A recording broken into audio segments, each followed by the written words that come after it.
Hello, welcome to episode 2 of PlannerPod, the podcast of the Planner magazine. We're the official member magazine of the Royal Town Planning Institute. I'm Simon Wicks, the editor. With me today I have my co-hosts, Laura Edgar, our news editor. Hello, Laura. Hello. And Ben Gosling, our senior writer. Hi, Ben. Morning. We also have 2 guests with us today. Miriam Levin, who's the Director of Participatory Programmes at Demos. Hi, Miriam. Hi, lovely to see you. And Simon Creer, Director of Communications at the RTPI. Hello, Simon. How are you? Oh yeah, not bad. How are you getting on?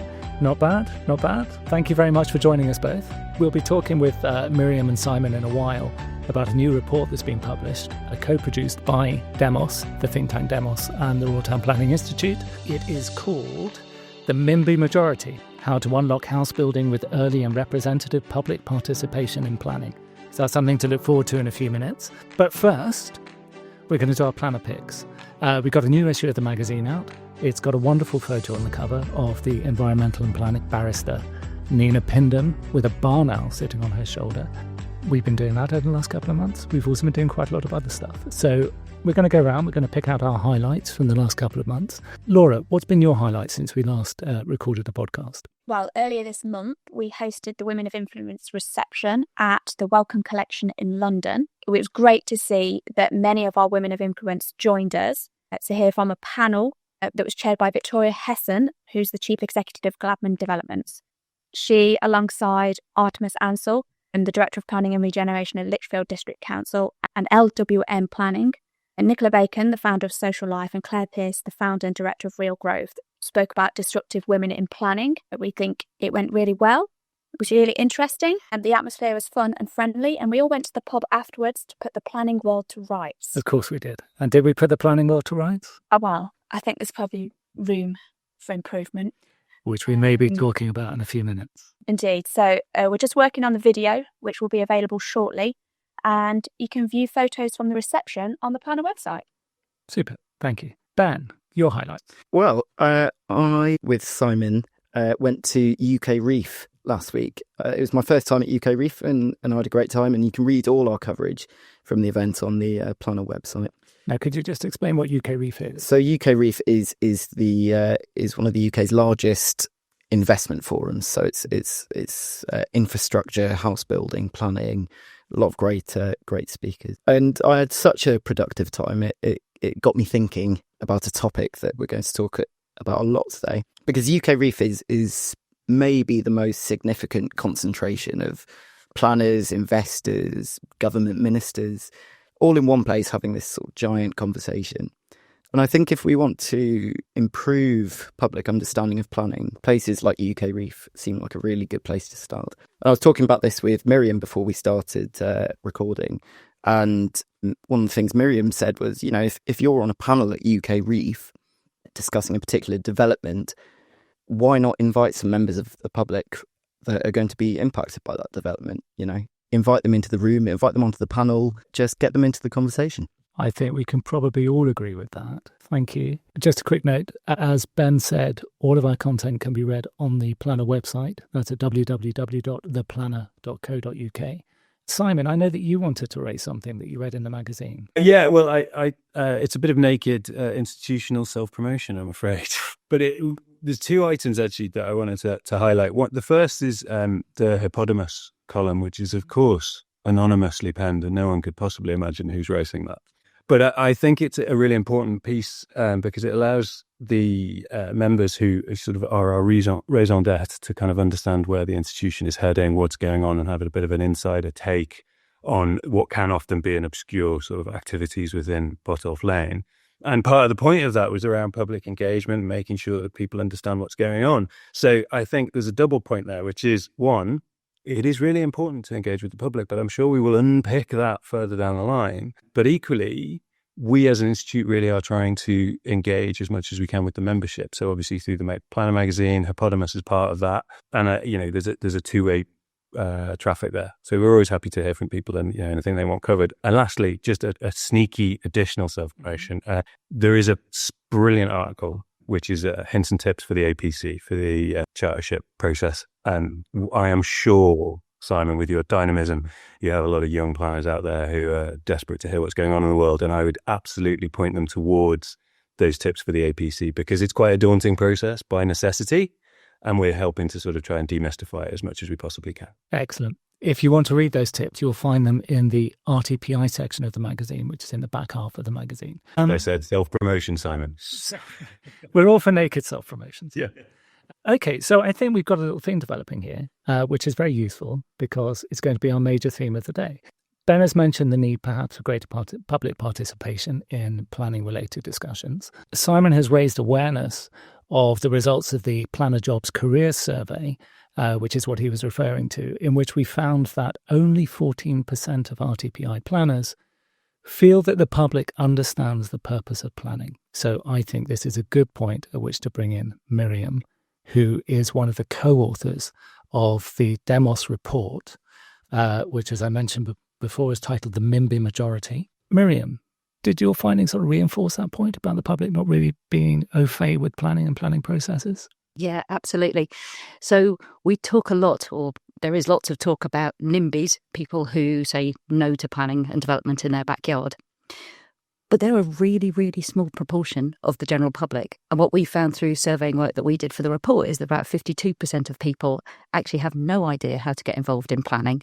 They may be potentially relatively supportive of planning or supportive under some circumstances, but they don't know how to get involved. And in fact, only about 6% of the population have ever actually kind of got involved in a planning application, but it's 6% of people have actually put in an objection to planning. And about 3% of people have put in a supportive statement to planning. So we know it's a tiny, tiny majority of people actually get involved, but this is something that affects everybody. Okay, so what's the basic, well, first of all, what is a MIMBY? Let's ask you that question. We've got the MIMBY majority. Who the hell are MIMBYs? Who are the MIMBYs? Well, the MIMBYs are most of us, actually. So MIMBYs actually account for about 67% of the population. And those are people who say, maybe in my backyard. So people who, under some circumstances, in some scenarios, would be quite happy for building, for development to happen in their local area. So we just heard about what MIMBYs are. 67%. How do you put a number on that? So we did some polling, and we basically asked people whether they would be likely to say yes or no to planning under about 10 different scenarios. And then we used a methodology that categorised people as NIMBYs, people who say no to planning under all scenarios, bar maybe one. MIMBYs were people who were 2 or more scenarios, up to about 8 scenarios. They were like, yeah, okay, yes, maybe.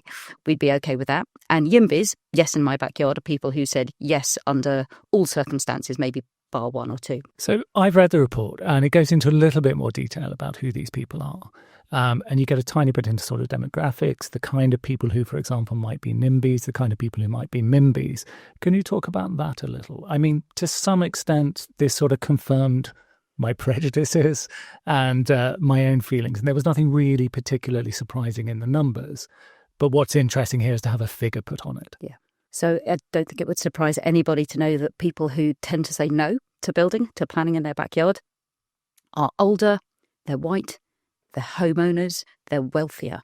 People who've got more of a vested interest in maintaining the status quo. And those are the people who have more time, more expertise, more ability to get involved in the planning system and put in an objection. But as we found with our polling, 67% of people might be up for it under some circumstances, and they represent all other different parts of the community. It's the majority of the public. And what we were really, really interested to hear about is that people who are more likely to say yes to planning, more likely to have a stake in change in their area, who might want more houses built, younger people, people who rent currently, people who can't afford their own home, those are the people who aren't being heard in the planning system at the moment. And that's where we want to give power to their voice within the process. So that does raise a question. Why? Why are they not being heard in the planning system right now? Oh, I think you probably know the planning system better than I do. But as somebody who's not a planner, it's very opaque. It's very difficult. It's very, very hard to have your say. Most people don't know that there are planning applications going in. You have to go onto a portal. You have to find out about it through one means or another. And actually, it's very, very difficult to get engaged. Even if you know something's happening, most people don't know how to have their voices heard. They don't know how to kind of make an objection or a supportive statement. And most applications or most parts of the planning process aren't very good at opening up to more people because there is this fear that the more they talk about this, the more people are going to say no. And that feels like exactly where the government is at the moment, which is essentially why we did the report, that they've got a fear that the more public participation that is done there's more opportunity for people to say no. And to an extent, you can sort of understand that, because actually the people who get involved do tend to say no rather than yes. But our point is there's this huge swathe of population out there who've got plenty of other reasons why they would be quite prepared to have development happening in their area under some circumstances, but their voices aren't being heard. So what we want to say is, actually, you want to build quickly, which we know the government does. Actually do more public participation, enable more people to have their voice, enable more people to be heard, because they're more likely to be the ones who are going, actually, yeah, I'd be okay with that. So there's a challenge here about reaching people, about bringing people into the process. There's another challenge here, I think, about trust. And one of the things the report talks about at some length is a general loss of trust in civic institutions, politics and political institutions. What sort of findings did you come across around that? And can you offer an explanation for that as well? Do you want to offer something for yourself, Simon? So I think there's something really important here, and it references back to the Hippodamus column and the 14% you talked about. So you surveyed the membership and found that pretty shocking number that only 14% of our members think that the public understand the planning system. The report we've done with Demos, which is I'm going to put a pin in it, is a fantastic piece of work. I couldn't be happier. You can probably hear the clip clop of my hobby horse riding in. It says that 67% of the people out there would definitely consider sort of accepting some form of development infrastructure in their local area, and I think that local area piece is important. But if we have a profession that thinks that only a few people understand what they do, and then we have a large majority of people who you sort of need to kind of broker with and work with and communicate with in order to get the development at the far side, there is a job of work to be done to bridge that lack of trust, to make sure that consultations are accessible, to make sure that the populations are involved in the process. Because I think ultimately you would find that planning then becomes a collaborative set of sort of processes under which you can get developments delivered. I mean, I'm going to reference something that is something I half heard on a TV show I was watching the other night. But there's apparently a wonderful piece of work being done in Denmark around delivery for onshore wind, where they have proper community collaboration from the very beginning, like before anything happens. And actually the timeline of delivery has been truncated because the population that will be impacted by the turbines is already part of the process, and it creates a bit of co-ownership. And I think that sense of co-ownership, that sense of community spirit, is where you will foster and build the trust, which will then make the next time around easier. And each time you incrementally build up trust in your planning authority. Now, you would be surprised if I didn't, again, nakedly promote the RTPI, but I think this is one of the reasons why we have two specific asks into the planning and infrastructure bill, which is going through Parliament at the moment, which is there should be a purpose of planning enshrined in law at the top of the bill. Scotland has one, Wales has one, England is the outlier in this. And I think if you have something which clearly defines the purpose of planning that people can point to at the start of a process that say, this is about development and integrating the Climate Act and making sure we all get stuff, I think that helps with the engagement. Miriam, what's your response to that? Yeah, no, I completely agree. I mean, the one thing about if you're going to engage people in a planning process, and what we focus on specifically in the MIMBY Majority is the production of spatial development strategies, that strategic planning layer, the new layer that's coming in with the planning and infrastructure bill. If you want to create places that are really going to work for people, all parts of your community, you have to talk to them all. You can't just listen to one part of the community. You want to build homes that are going to work for the long term, for future generations, involve them in that process. So you end up with better plans, better places being delivered. And coming back to your earlier point, this notion of trust and the fact that there is such a loss of trust between citizens and politicians, political institutions, in politics in general. There's so much work that needs to be done there to try and kind of rebuild that trust, because people they don't feel like democracy, planning systems, all of those systems kind of, they're not really working for them. They're not making their lives better. So why should they trust them? So there is an onus on government, on local government, on strategic authorities to actually try and mend some of that broken democratic promise, to make sure that they are listening, they are actually involving people in the decisions that affect their lives, and involving people in the planning decisions that are literally going to change the kind of the street that they live on or the area that they live in. That's a really good place to start. So Simon has referred to this previously as the comprehension gap, and it seems to sort of apply across the board. So there's a lack of comprehension about what planning is, which you touch on in your report as well. You note that people tend to think of planning as something that happens sort of in their street rather than across a large area. Is this why you focused on spatial development strategies as the place where you can begin to sort of heal this gap, this breach of trust? Well, there was a few reasons we focused on spatial development strategies. The first being it's a bit of a blank canvas because apart from in London under the GLA, they don't really exist. Liverpool City Region has kind of done a lot of work towards their spatial development strategy, their SDS. But the rest of the country doesn't yet have one. In fact, most strategic authorities don't even exist yet. So there's a blank canvas there that as these new strategic authorities are created, they've got an opportunity to build an entirely new relationship with their citizens across this really, really wide area. And because there's no set way of doing an SDS yet, they are just starting to be kind of worked out what they're going to contain, how they're going to work, what length the government expects them to be and how long they're expected to take. There's a real opportunity to kind of do something different and really involve people early in that process at the point at which you're really thinking about the future vision of your area. Because really, what better time to get people involved in thinking about how their area is going to develop than like right up front, right at the top, just going, well, what sort of place do we actually want for ourselves, for our children, for incoming residents? So there's a real place there to get people involved, get them involved early, thinking about that much broader area, thinking about how that whole place is going to shape and develop over time. I think early engagement is absolutely vital. But what do you do when, we hear a lot about misinformation? We had it with the 15-minute and 20-minute cities. They're essentially conspiracy theories floating around about them.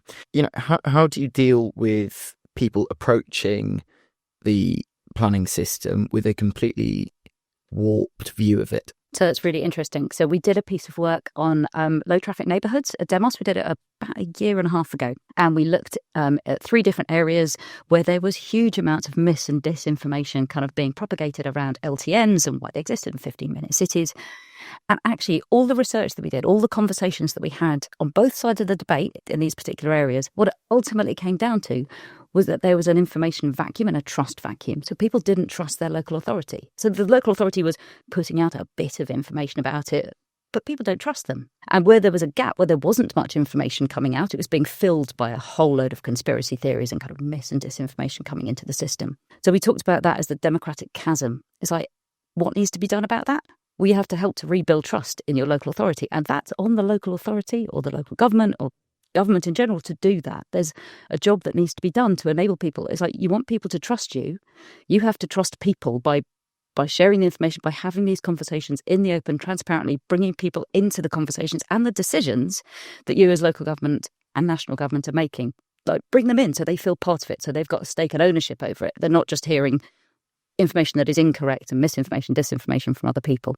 As part of the work, what evidence or best practice did you find of public participation in planning? I know you looked at the Scottish Land Commission, but what's out there that people can look to try and help them in their own, local authorities help them in their own consultations to improve public participation? So yes, we did look at the Scottish Land Commission. They did a really, really interesting piece of work with landowners, with developers, and kind of other planning experts.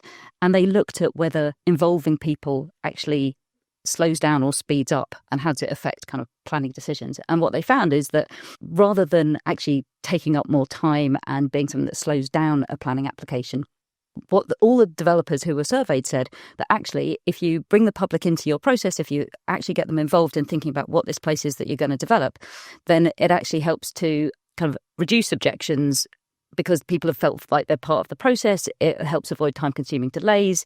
It stops some of the controversy building up because actually you've done the process really openly and transparently with your public right from the beginning. We also talk about Auckland in New Zealand. So they're really, really interesting.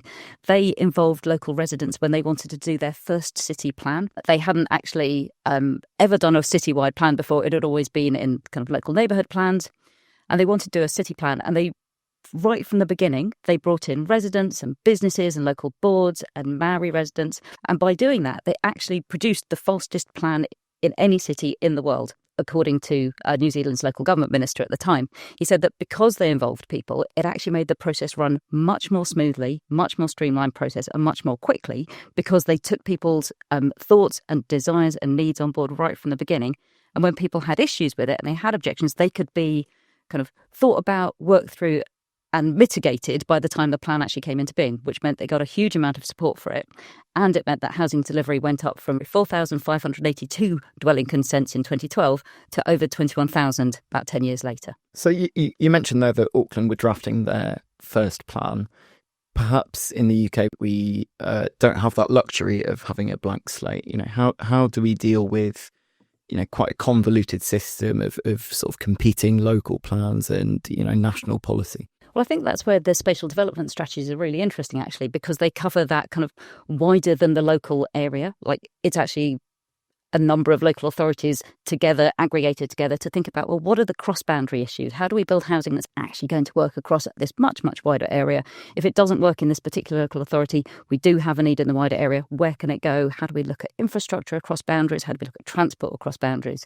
And there's a real opportunity there to think about kind of how areas develop over a longer period. So SDSs are supposed to last, I think, about 15 years, which is like half a generation to a generation's worth of time.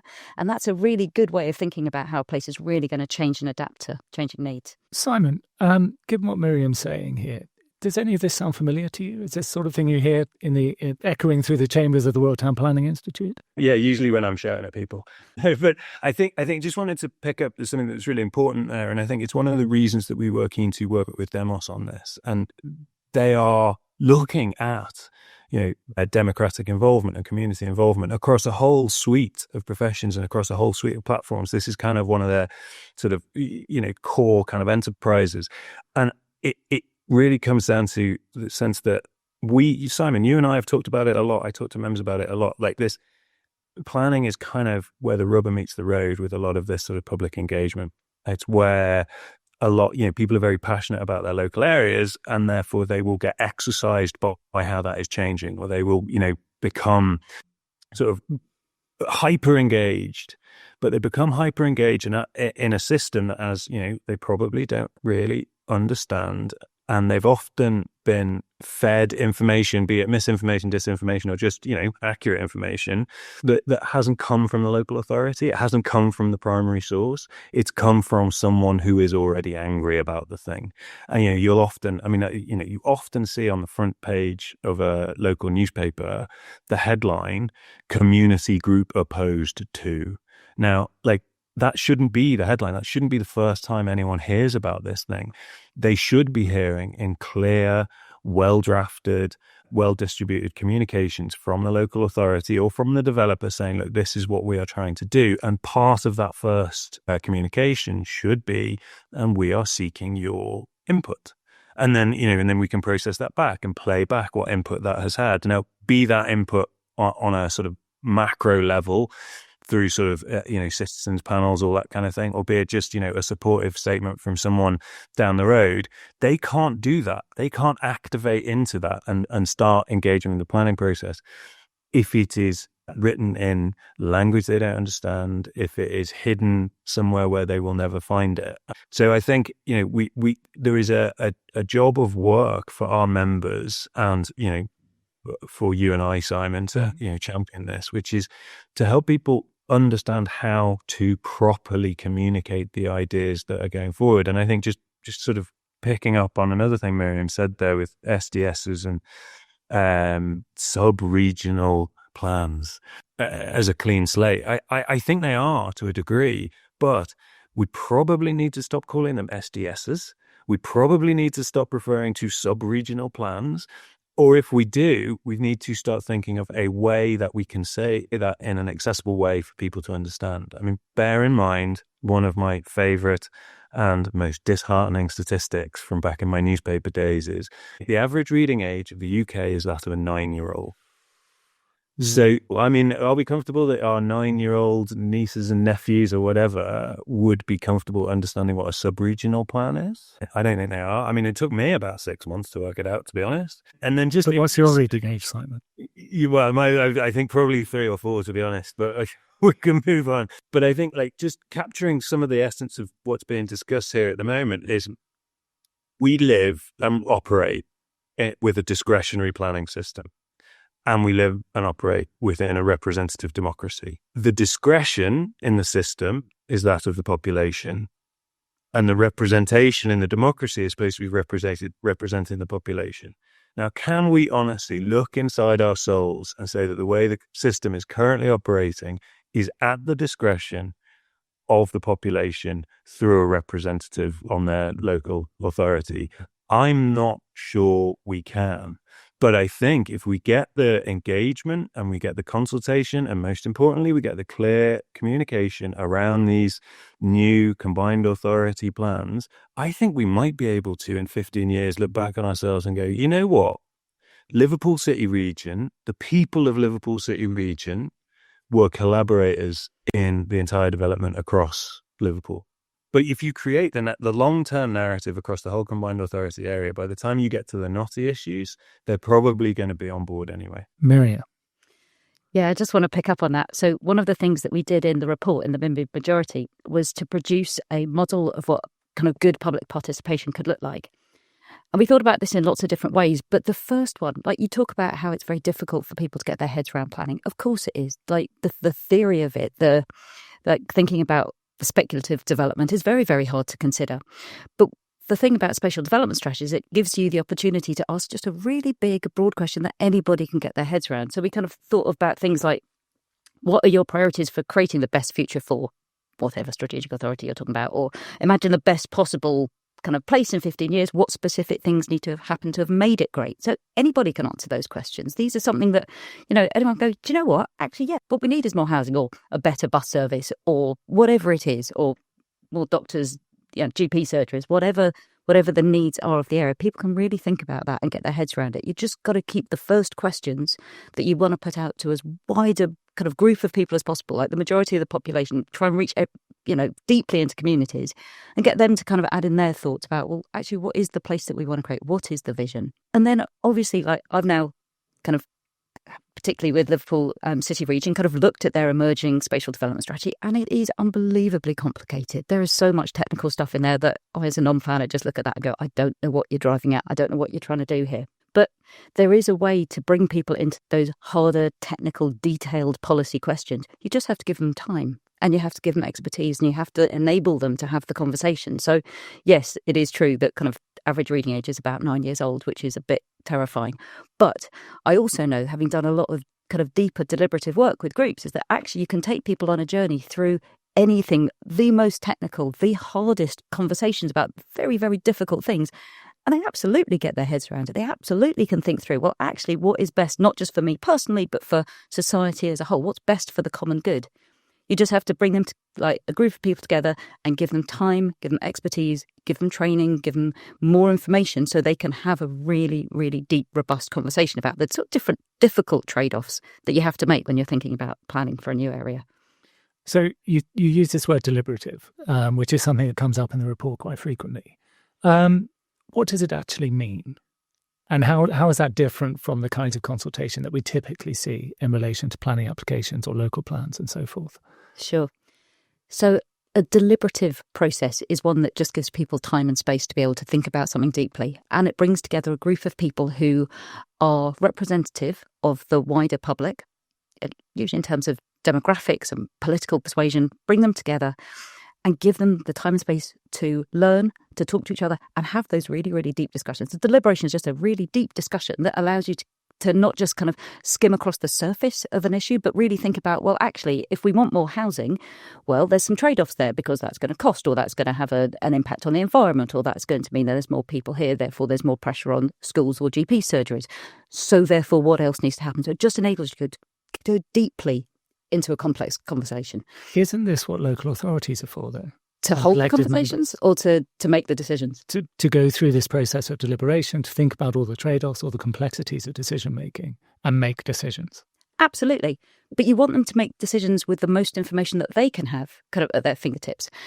And they are there to represent the people. So if they know deeply what the people want and need when they've had a chance to talk about it, that can inform a really good local authority decision.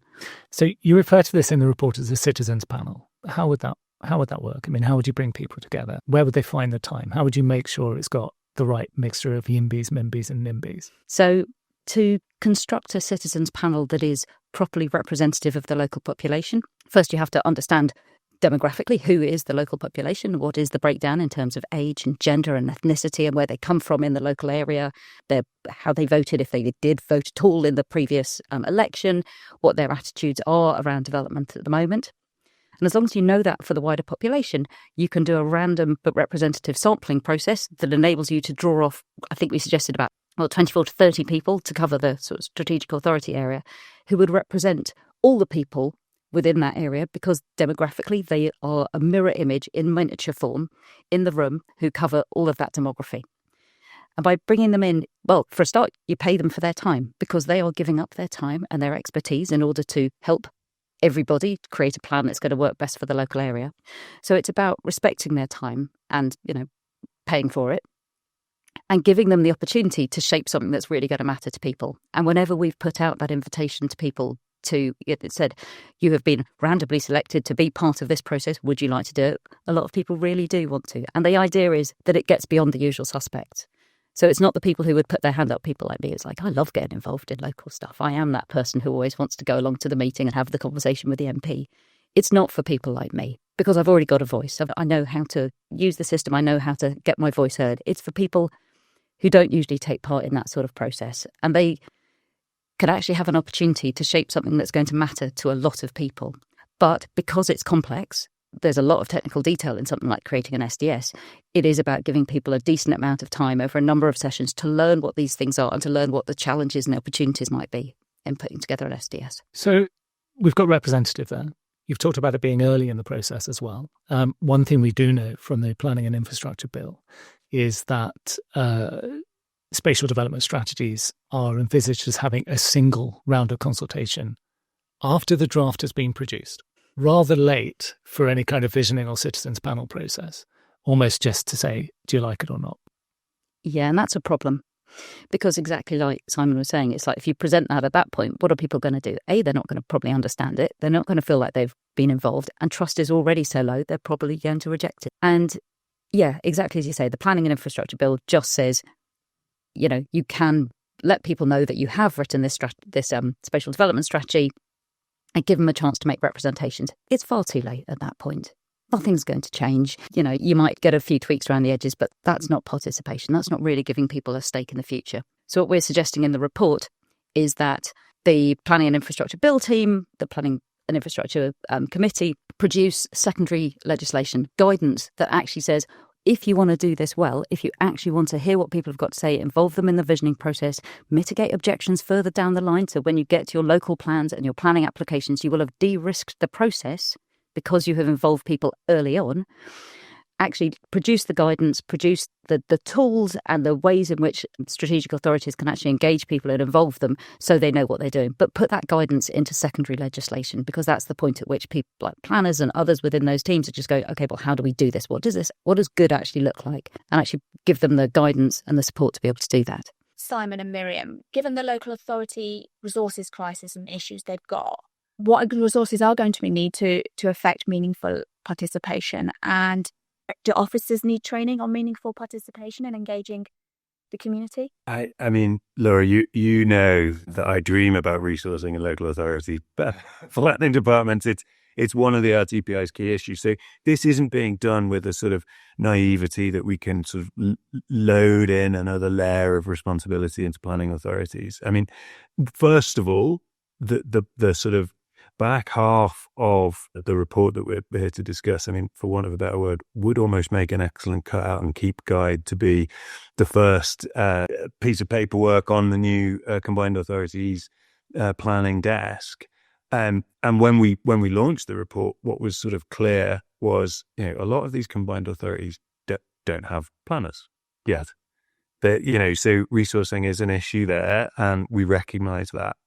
But I think there is, at the risk of sort of crossing some sort of Rubicon that I've never really quite understood, local authorities do have communications teams. They probably do have teams that do this type or similar types of engagement across, maybe, things like social care or transport, or, there are teams of there will be teams out there that can do consultation and communication out in local authorities. Now, I know it isn't all, I know it's not just planning that is stretched. I appreciate there are, other areas in local authorities that are stretched, but I think again, coming back to that sort of tabula rasa element of the combined authorities, which is they're new.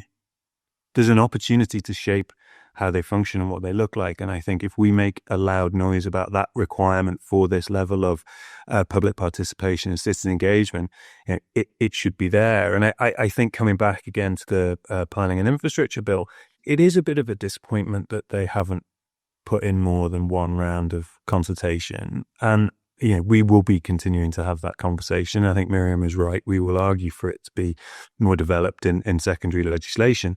But I think maybe it's just because I'm a hyperactive moron, but I quite often think that legislation is the base level, not the top level. So if the law says you have to have one round of consultation, it doesn't mean you only have one round of consultation. It says that is the absolute minimum that you have to do to be legal on this.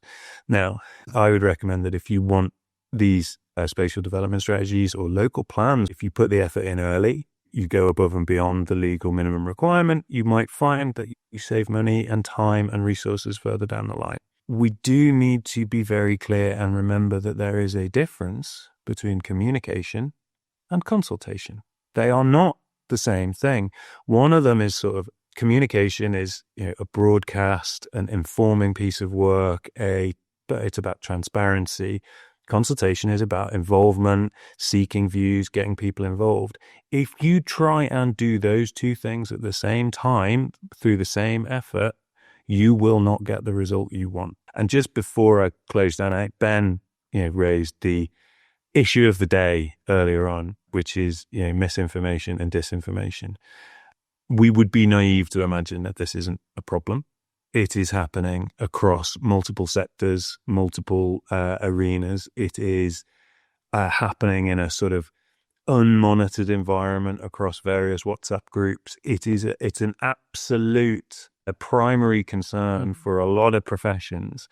So I would suggest, first off, are any of them handling it really well? Because we should probably go and speak to them if they are. And then the other thing I would say is, I am going to be such a cliche, the greatest disinfectant is sunlight, right?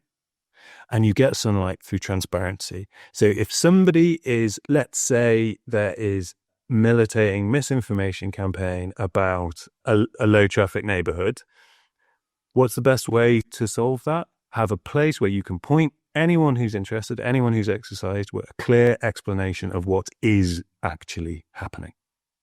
And then the world is fixed, right? Thank you, Simon. And I think communication is a really sort of important element that's focused on within the report. And you talk about the need for training officers, training members, and training planning inspectors in communication, which is interesting. We've touched a lot on language.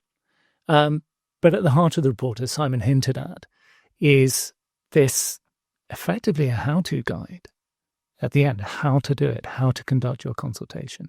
Are you hoping people are actually going to pick that up and use it? Are you hoping this is going to become an influential thing?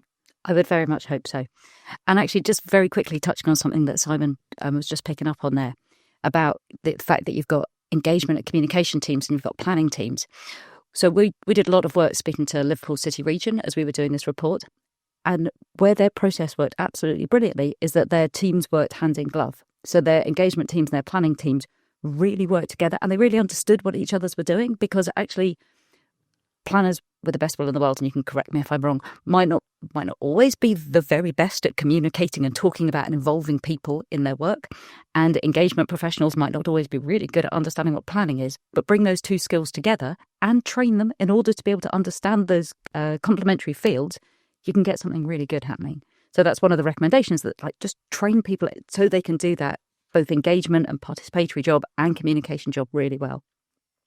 But yes, in terms of the model, we would love for the existing combined authorities and the new strategic authorities to come, the new planning teams that are going to be developed, to pick it up and just think, yeah, it is possible. We've costed it. We've said how you can do it and how much it's going to cost you to do it, that they could pick it up and run with it. And we're always here at Demos to help them do that if that would be useful. Thank you very much indeed. And thank you for coming along.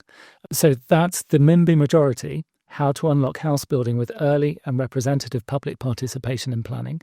It's available to download from the Demos website and the RTPI website, I believe, as well. It's a good read. and there's lots of stuff in it. We're going to move on, but we're going to stick with the same thread because we've just been touching on resources here and the kind of resources that may be needed to make this kind of consultation, this kind of engagement happen. One of the things we found recently in our career survey that we conducted towards the back end of last year and the beginning of this year, which we published with the most recent issue, is that resources are a bit of a problem. Laura, I believe you have something to say about this. Yeah, so we published them in the magazine and they're on the website as well, the full suite of results for the 2025 Planner Jobs Career Survey. And it confirms what we've heard at the Planner anecdotally, that resourcing of planning teams is the top professional challenge that respondents are struggling with. 74% said that was the top professional challenge, which is up from 48% in the 2023 survey. The recruitment of qualified and capable planners was cited by 60% as a professional challenge, up from 57.6% in 2023. Issues were cited with salaries. Just under half think they're underpaid, but this rises to 53% in the public sector, compared to just 39% in the private sector. And vacancy rates in the public sector are high, they're hard to fill, morale is fragile. So I just wondered, with the government announcement this week to restrict funding for level sub apprenticeships, which was cited as a way of recruiting planners into the profession. We know the Labour government are wanting to do that. So I just wondered really what the effect is going to be, Simon, for restricting those apprenticeships to 16 to 21 on the profession. Thanks, Laura. I had a fear that question was going to come my way. But, I mean, first of all, it should hopefully come as no surprise to anyone. The RTPI is deeply concerned about resourcing across local authorities, particularly. You know, our State of the Profession report, which we did a couple of years ago, highlighted it and indicated not just the sort of lack of resourcing, but also the migration of resources from local authorities to private side. Now, our membership is about 50-50. You know, I don't love one child more than the other, but I think we do have to recognize that that migration is an issue. It's something we are constantly talking about, and it is something that we had established the apprenticeship program, of which we are, we're an endpoint assessor. We've had a lot of numbers coming through and a lot of, really talented people and coming through that route. So it is a huge disappointment to see this cut off. A huge disappointment. You can look at our website for our sort of formal response, but we're disappointed. It seems like very mixed messages to be coming out saying, we need more planners. Government has identified planning as the route to growth. Let's not hide this. The only game in town at the moment in terms of growth in the UK appears to be planning, and we support that endeavour. We support the Planning and Infrastructure Bill as a concept, but then we get this message that we're basically going to wipe out one route into local authority, and I think it's particularly important for local authorities because they tend not to have sort of equivalent graduate schemes. So it was almost like the apprenticeship route into local authorities was their graduate scheme. So this will hit them hardest. Yeah. There's no doubt about that.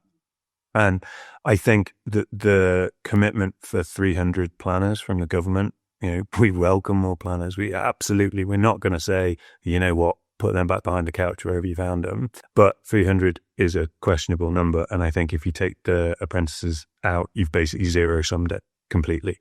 I find this quite staggering. You've got a government which is saying we want to bring in 300 more planners. We've got an apprenticeship scheme which so far has recruited 800 young people. 189, I believe, have actually qualified through this route, and they're shutting it down. And this is quite obviously, a really successful way of bringing people into planning, a reasonable number of whom would not have thought about it otherwise because perhaps the cost wouldn't work in their favour. But I think there's a bigger issue here as well, which is to do with resourcing and democracy. And I'm going to bring Miriam in because I think this is your particular area of expertise. We've talked about the need to garner more resources to support this effort to create sort of better participation, better engagement, and basically repair the breach of trust, that bond of trust that should exist between the public and the civic institutions that serve the public. It takes resources. Are we saying that, we need more resources to keep our democracy going, to prevent it becoming this fragile thing that's just going to wither away? Do we need to put more money into this, Miriam? I think money always helps. We're not going to say that these things are free, because they're not. You want to do engagement and public participation properly, yes, it costs money. But I think it's more than that. It's about local government, national government, all of those institutions with that political power having the bravery and the confidence to open up to the public and just go, we are listening. We do want to know what you've got to say. We're facing these really massive, difficult challenges as a country, as an area. How are we going to fix them together? So yes, it's always going to be about resourcing. Absolutely. But it's more than that. It's a will to want to open up and to say to people, we trust you to be part of this process, to kind of help us find the answers and the way through this. And that'll maybe help you trust us to act on what you want. What can publications like The Planner do? Well, I think you reach an amazing audience. As I understand it, you reach planners across both the public and the private sector. These are people who've got amazing expertise, who are creating wonderful places for all of us to live in. If planners can be inspired and really think about how they could evolve the public more to help them on their journey to create fantastic places, then if you could be a mouthpiece for that message to planners, we would be delighted. Excellent. Okay, we've been putting the world to rights for the last close to an hour now. We've covered a lot of ground, in particular around the role of planning within the public sphere, people's understanding of that role, how we can engage people more effectively in planning processes. We have a proposal for doing precisely that. We've had a discussion around resourcing the planning system, around bringing new people into planning. We've talked about the importance of planning to delivering public policy across a range of sectors. So, to wrap up, this has been the second episode of PlannerPod. We're going to crack on with another issue of the magazine now. Do get hold of a copy if you can. You can access the content on our website, which is www.theplanner.co.uk. You can also follow us on LinkedIn. We're at @theplanner_RTPI. We post regularly. We have lots of great planning content. We talk about all aspects of planning, as I'm sure you can gather. That just really remains for us to say thank you very much to both of our guests, Miriam Levin from Demos and Simon Creer from the RTPI. This has been the PlannerPod.